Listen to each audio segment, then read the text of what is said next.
Merhaba, bugünkü derinlemesine analizimizde sizin için topladığımız kaynaklara şöyle bir bakacağız. Gündem oldukça sıcak.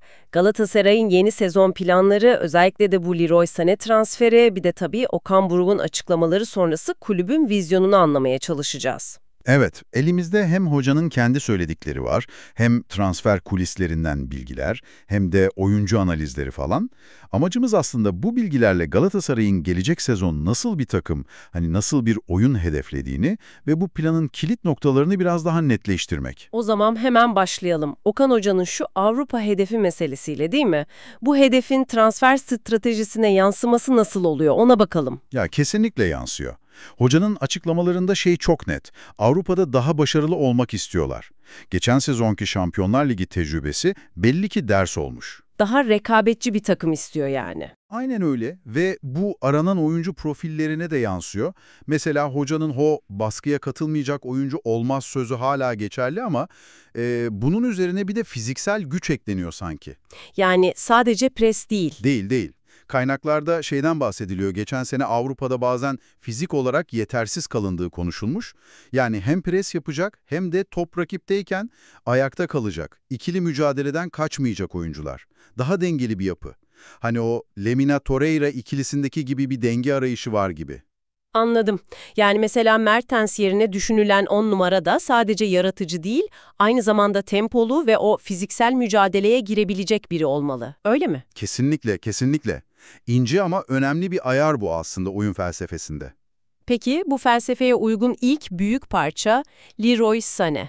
Yani bu kadar erken böyle büyük bir yıldız biraz şaşırttı açıkçası. Şaşırttı ama bir yandan da stratejinin bir parçası gibi duruyor. Kaynaklara bakınca Sané'nin gelmesinde sadece proje değil, işte İstanbul'un atmosferi, Kaan Ayhan, İlkay Gündoğan gibi isimlerin tavsiyeleri, hatta Icardi'nin varlığı bile etkili olmuş deniyor. İlginç. Evet. Sané'nin gelişine katacak peki? İşte o sağ kanada direkt skor katkısı, birebir de adam eksiltme, geçen sene Avrupa maçlarında bazen eksik kalan o final pası, bitiricilik sorununa çözüm olabilir. Çok yönlü bir oyuncu. Tabii bu durum ister istemez Barış Alper'in geleceğini de düşündürüyor. Belki de iyi bir teklif gelirse Sané onun yerine daha tecrübeli, daha skorer bir alternatif olarak mı düşünüldü acaba? Olabilir, evet. Gayet mantıklı bir senaryo bu. Peki ya forvet? Yani bütün oklar Osimhen'i gösteriyor sanki.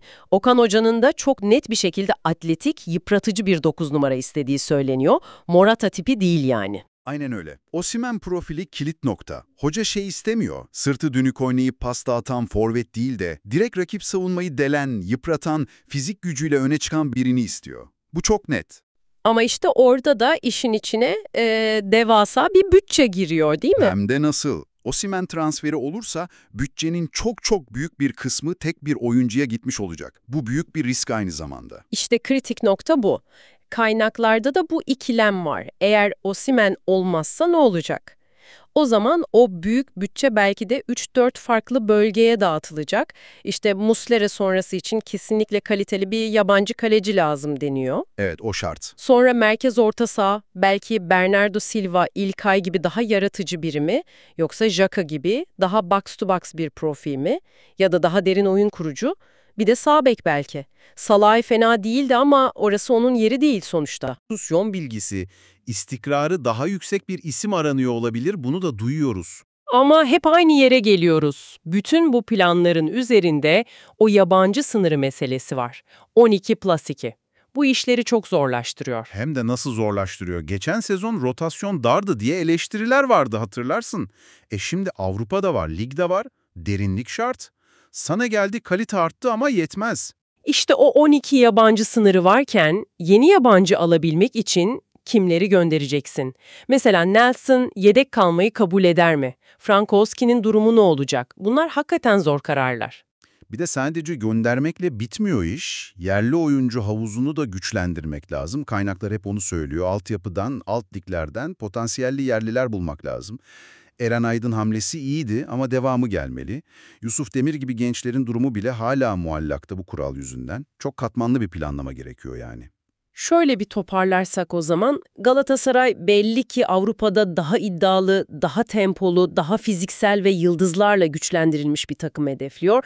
Sané bu vizyonun ilk büyük adımı. Evet. Osimhen ise ya bu yapının en tepesindeki isim olacak ya da o olmazsa diğer tüm transferlerin kilidini açacak anahtar konumunda şu an. Ama işte bu iddialı vizyonun önünde hem o 12 yabancı kuralı gibi yapısal bir engel var, hem de Osimhen gibi devasa bir finansal kumar mı desek, ne desek? Kumar denebilir, evet. Büyük bir risk. Bu engeller aşılamazsa işte o zaman kağıt üzerindeki planla sahadaki gerçeklik arasında bir fark oluşma riski de var tabii. Peki sizce Galatasaray'ın bu iddialı transfer stratejisi, bu yıldızlarla örülü kadro hayali, takımı Avrupa'da gerçekten farklı bir seviyeye taşıyabilir mi? Yoksa bu kadar yüksek riskli bir oyun, beklenmedik sorunları da beraberinde getirir mi dersiniz? İşte bu soruyu da size bırakalım ve bugünkü analizimizi burada noktalayalım. Tekrar görüşmek üzere.